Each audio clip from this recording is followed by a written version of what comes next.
नमस्कार, मी जयवंत भोसले आणि आज आपल्यासोबत आहेत ओजस्वी ऑनलाईन क्लासेसचे नानंग सर. तर नानंग सर स्पर्धा परीक्षा मार्गदर्शनमध्ये खूप पूर्वीपासून काम करत आहेत आणि आता पोलीस भरती जाहीर झालेली आहे. त्यामुळे पोलीस भरतीसाठी विद्यार्थ्यांना अचूक मार्गदर्शन मिळावं या हेतूने आपण एक पॉडकास्ट घेत आहोत आता. आणि नानंग सरांना आपण त्या अनुषंगाने प्रश्न काही विचारणार आहोत. नमस्कार सर. नमस्ते. तर सर, तुम्ही साधारणपणे किती वर्षापासून हे क्लासेस स्पर्धा परीक्षेचे मार्गदर्शन करत आहात? 2010 पासून या क्षेत्रामध्ये आपण काम करतोय.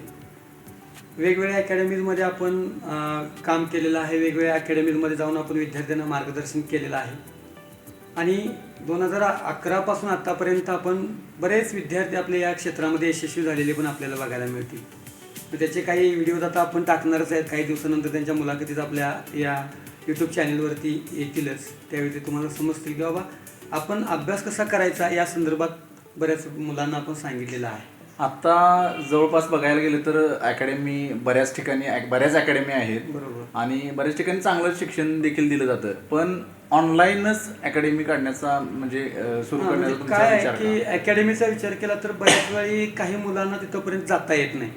काही गोरगरीब मुलं आहेत की त्यांना त्या शिक्षणाचा फायदा घेता येत नाही. आता आपण अकॅडमीमध्ये काम केलेलं आहे. आपल्याला माहिती आहे की कशा पद्धतीनं तिथं काम चालतं. मग थोडंसं त्याला फाटा देऊन आता आपणच शिकवतोय. आपणच शिकवायला जर दुसऱ्या अकॅडमीत जात असेल तर तो मोबदला अगदी कमी मोबदल्यामध्ये त्या विद्यार्थ्यापर्यंत ते ज्ञान गेलं पाहिजे. याच्यासाठी थोडासा हा अट्टाहास आपण केलेला आहे. तर आपल्या आता पाऊल उचललेलं आहे. आपल्या हे ओजस्वी ऑनलाईन क्लासेस जे आहेत तर त्या क्लासेसमध्ये कुठल्या कुठल्या परीक्षांचा आपण म्हणजे क्लास घेतोय? आता मुलांच्या मध्ये कसं झालंय की आता आपण तुम्ही अकॅडमीचा विषय काढला मगाशी की बऱ्याच वेळा आपण बघतो अकॅडमीमध्ये आपण जेव्हा ॲडमिशनला जातो त्यावेळी सांगितलं होतं की ही आमची पोलीस भरतीची वेगळी मुलं आहेत, ही आर्मीची वेगळी मुलं आहेत, किंवा ही स्टाफ सिलेक्शनसाठी वेगळी काम करत आहेत, किंवा ही मुलं स्टाफ सिलेक्शनचाच अभ्यास करत आहेत.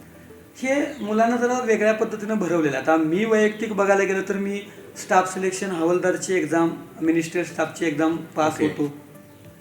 कॉन्स्टेबल पोलीस आपलं तोही पास आहे. तिथंही आपलं 2014ला नंबर 1ला नाव आहे लेखीमध्ये. म्हणजे मंत्रालयीन क्लर्क म्हणून आपण सिलेक्टेड आहे. आता शिक्षक म्हणून आपण काम करतोय. पण हे सगळं करत असताना ते एकाच अभ्यासक्रमामध्ये ह्या सगळ्या गोष्टी आहेत. मला वाटतं सुप्रीम कोर्टात पण तुम्ही हायकोर्टमध्ये पण आपलं हे झालेलं आहे. किंवा राज्य उत्पादन शुल्कची जी 2011 त्याला वेटिंगला 1 मार्कामध्ये म्हणजे 83चं मेरिट होतं, 82 मार्क होते आपल्याला. माझ्या चुकीमुळे मी 2-3 प्रश्न चुकलो होतो त्यावेळी. म्हणजे स्पर्धा परीक्षेमध्ये फक्त शिकवायला जात नाही तर तुम्ही स्वतः तेवढं केलेलं आहे, मिळवलेलं आहे. प्रत्येक क्षेत्रात तुमचं नाव लागलेलं आहे. आणि आता सध्या तुम्ही ते शिक्षणाचं काम जे आहे, ते शिक्षणाचं जी तुमची आवड आहे ती विद्यार्थ्यापर्यंत, गरजू विद्यार्थ्यापर्यंत पोहोचावी म्हणून ते जास्त ज्याला एखाद्याला काही पैसे आर्थिक अडचण आहे तो घरातून करू शकतोय. म्हणजे आता माझ्याकडे बघितल्यानंतर तुम्हालाही माहिती आहे की बाबा आपल्याकडे बघितल्यानंतर मला विचारायचं की तुझा भाऊ भरती झालेला आहे का म्हणून. म्हणजे बरोबर आहे. त्याच्यासाठी लोकांच्या संकल्पना कसं आहे की एकदम धडधाकड असला म्हणजे भरती होतो. तर या संकल्पनेला फाटा दिला पाहिजे आपण. म्हणजे स्पर्धा परीक्षेसाठी अचूक मार्गदर्शन आणि कमीत कमी वेळेत जास्तीत जास्त कसा अभ्यास करायचा, म्हणजे थोडक्यात स्मार्ट वर्क केला पाहिजे तुम्ही. ओके. डॉंकी वर्क करण्यापेक्षा तुम्ही स्मार्ट वर्क केला पाहिजे. म्हणजे मुलं चुकतात कुठं तर पोलीस भरतीचा जो कोण आता एखादा विद्यार्थी अभ्यास करतो त्याच्याजवळ बघितलं तर एखादा वेगवेगळ्या प्रकाशांची पुस्तकं बघायला मिळतील.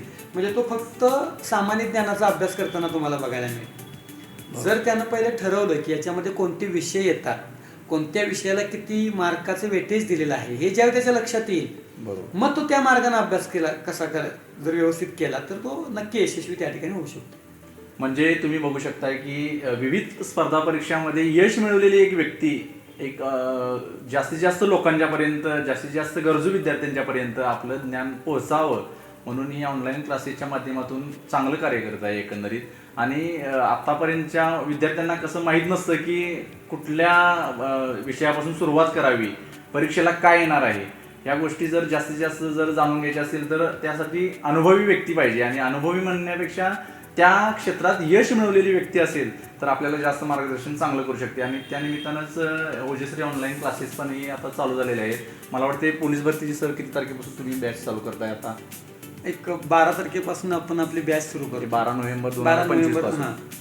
त्याच्यामध्ये आपण आता काही ऑफर्स देणार आहे विद्यार्थ्यांसाठी बरं. आणि या 2 दिवसामध्ये त्या कला जर जॉईन झाली तर त्यांना त्या ऑफर्समध्ये ते बॅच उपलब्ध होईल. बरं, त्या आता म्हणजे 12 तारखेपासून काय असणार किंवा काय याबद्दल जर माहिती घ्यायची असेल तर विद्यार्थ्यांनी कुठं संपर्क करायला लागेल? आपला मोबाईल नंबर आहे त्याच्यावरती त्यांनी व्हॉट्सअपला आहे म्हणून मेसेज केला किंवा कॉल केला त्या नंबरवरती तर त्यांना त्याची डिटेल्स दिल्या जातील की कशा पद्धतीनं आपलं दिनक्रम चालणार आहे, काय आहे ते त्यांना कळवलं जाईल. तर तुम्ही पाहू शकताय की कुठलीही स्पर्धा परीक्षा असू दे, आता पोलीस भरती तर आलेलीच आहे. मला वाटतं 30 तारखेपर्यंत फॉर्म भरायची मुदत आहे, 30 नोव्हेंबरपर्यंत. तर त्या स्पर्धा परीक्षेच्या अनुषंगाने, त्या परीक्षेच्या अनुषंगाने किंवा कुठल्याही एक्झामच्या अनुषंगाने तुम्हाला जर काही माहिती हवी असेल किंवा तुम्हाला जर येणाऱ्या अकॅडमिक बॅचमध्ये जर सहभागी व्हायचं असेल तर अधिक माहितीसाठी तुम्ही त्यांच्या कॉन्टॅक्ट नंबरशी किंवा स्क्रीनवर दिलेल्या नंबरशी संपर्क करू शकताय. आणि जास्तीत जास्त लोकांनी, जास्तीत जास्त गरजू विद्यार्थ्यांनी तर अशा यशस्वी माणसाचा अनुभव आणि मार्गदर्शन घेतलं तर मला वाटतं घोडे मैदान तुमच्यासाठी पण दूर नाही आहे. ओजश्री ऑनलाईन क्लासेस हे नक्की जॉईन करू शकता. आणि ह्यापेक्षाही अधिक माहितीसाठी अजून माहितीपूर्ण व्हिडिओ आपले पॉडकास्टमधून येणार आहेत. तात्पुरतं आपण मला वाटते सर इथंच थांबूया. जास्तीत जास्त विषयावर आपण मार्गदर्शन करण्यासाठी लवकरच भेटत राहू. धन्यवाद. धन्यवाद.